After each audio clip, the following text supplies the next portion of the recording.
we're playing a team that had a tight end, and I'm coaching the DBs and telling the cornerback that I wanted him to line up straight over the tight end. So I'm yelling, head up, right? Line up, head up. And he starts tilting his head up. And I'm like, head up, head up, head up, head up. And I'm noticing him just tilting his head up. And I looked over at Phil, I was like, we got a long ways to go.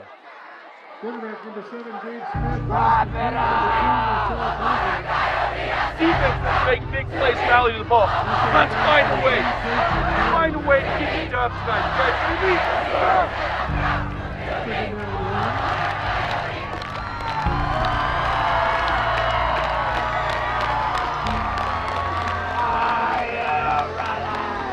ready? Make plays, have fun, fly around. Let's do this for each other, right? Let's do this. Play as hard as you can for 48 minutes, right? When you get the opportunity, be more physical than them. Let's get after these dudes. You guys with me? So dominate all three. Dominate! Let's go, boys! Come on! Let's go! Come on!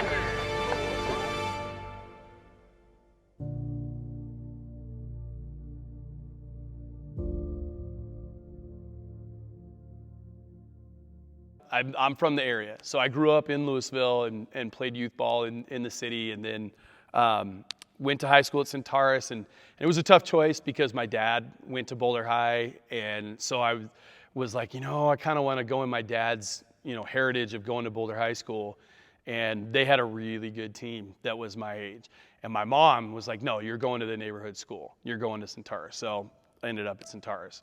In between sophomore and junior year, Phil Bravo was hired as our new head coach, moving from California. And so he comes in and, oh man, that first two-a-day session with him as our new head coach, I seriously don't think we brought the ball out until probably day 4 or 5.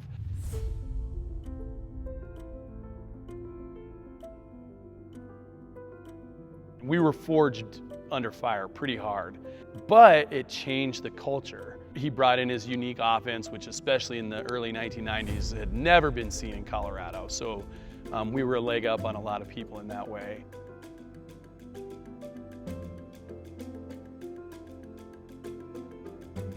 Phil will always be identified with the double wing. And it's, if you go through the history of it, a guy named Don Markham in California was kind of the originator of the offense. And Phil learned it from him. That play, when you run it right, it's devastating. The second year is always the hardest because you have to answer expectations, especially coming off such a successful year. And we did okay. We qualified for the playoffs and lost to Longmont High School in the first round of the playoffs. But we kind of said Centaurus football is here. We've had 2 very successful years in a row. And then I graduated, and I was gonna walk on and play at UNLV, and I quickly found out I didn't love Las Vegas. Like just, moving to Las Vegas from Boulder and Louisville, I'm like, this is not quite my jam. And I had some smaller Division II, Division III places I could have went and played, but I really wanted to go to a big university. So I went to CU, and I was not nearly good enough a player to play at CU. But I'll remember, man, I was in my Dwayne physics classes, writing plays up on my engineering paper and stuff. And so I still had like this massive love for the game. And so my younger brother was still at CHS. And so I waited till he was a senior, and I went to Coach Bravo and I said, hey, I miss being part of a football team. I miss the game. I miss the camaraderie. I miss the toughness. I mean, all the things that are great about football, it was missing in my life. And I said, I'll do anything. I'll be whatever you want me to be. I'll be the freshman get-back coach. Like, I don't care. I'll volunteer. I'll be the first one there and the last one to leave. I don't care. And so he gave me a spot on his staff. I think I was only like 20 or 21 at the time. I was super young, not much older than the kids. He moved his staff around a little bit, and I ended up calling some plays on the freshman team that year. Just fell in love with teaching the game of football. I was like, this is awesome. I took it very seriously. I had my scripts, and I was this young 20 coach coaching freshman football, and just thought I was in the SEC, man, coaching against Nick Saban and stuff. It was awesome. And I know there's like all these old sayings behind every good coach is, a good spouse or partner. And for me, that's 100% true. I mean, if my wife didn't support me the way she did and let me do this, it would be really hard because you spend so many hours away from home and you're up here on a Monday night, you know, doing this, and during the summer, Wednesdays, we were up here doing practice and all weekend at the computer. And so she's amazing that she lets me do this. We went to the state championship game my first year coaching at CHS, the varsity did, and then when Monarch opened in 1998, he asked me to come over with him, and I had just graduated from college. So I was like, heck yeah, I mean, this is a great place for me to start a career. It's time to resurrect Monarch football and set this new era going.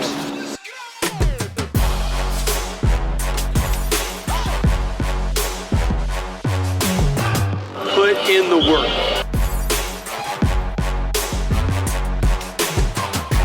The concept side, I'm ISO'd on the island, and that safety's nowhere to be found. Take a shot. Did a hell of a job. Good job. Sometimes things are gonna go against you, and you can't help it. But you gotta get up. You can't lay down, right? You can't stay down. So what? We dropped a few passes. So what? We missed a few blocks. So what? Right? We missed some tackles. So what? Okay? How are you going to answer? Right? That's what's inside of you. Right? And that goes a lot further than these moments wearing jerseys and helmets and all of that. That's what's in your guts. Right? You're not going to quit. You're going to rally and dig deep because of the lessons that we learned collectively. Proud of you guys. Love you guys. Hey, you guys have done work. You've done great work. Be proud of your effort. Let's break it. Let's go home, get some dinner. Let's go. One of the things that I really want to do is give the coaches a chance to coach their guys.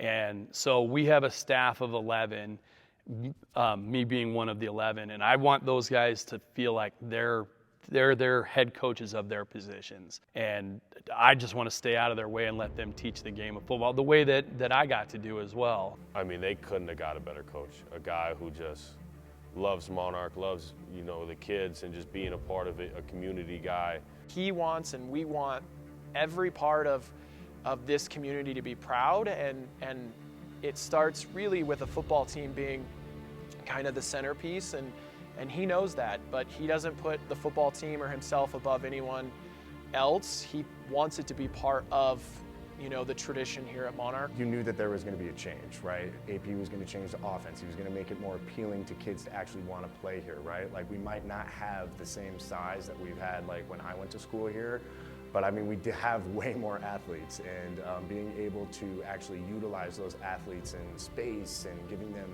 you know, actual throwing the ball and stuff like that, and not kind of just drilling it down people's throats all the time, right? So I just think he's done such a good job of like actually adhering to the athletes and to the students that we have here at Monarch. AP sees the football program and who he is as an extension of the school.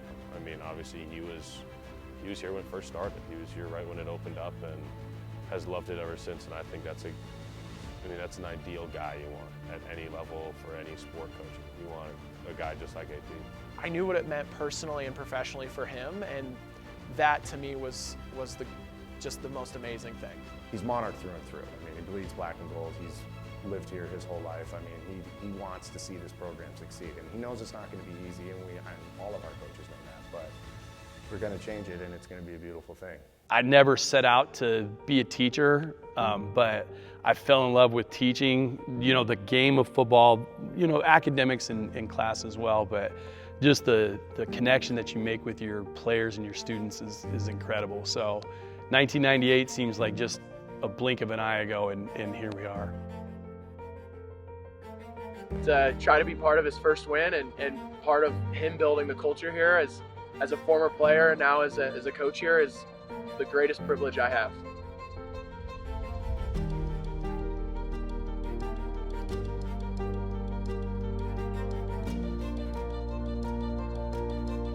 Great day one.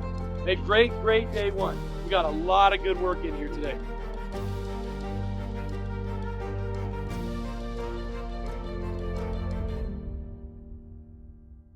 It's just kind of taking you back to your roots, so it's cool.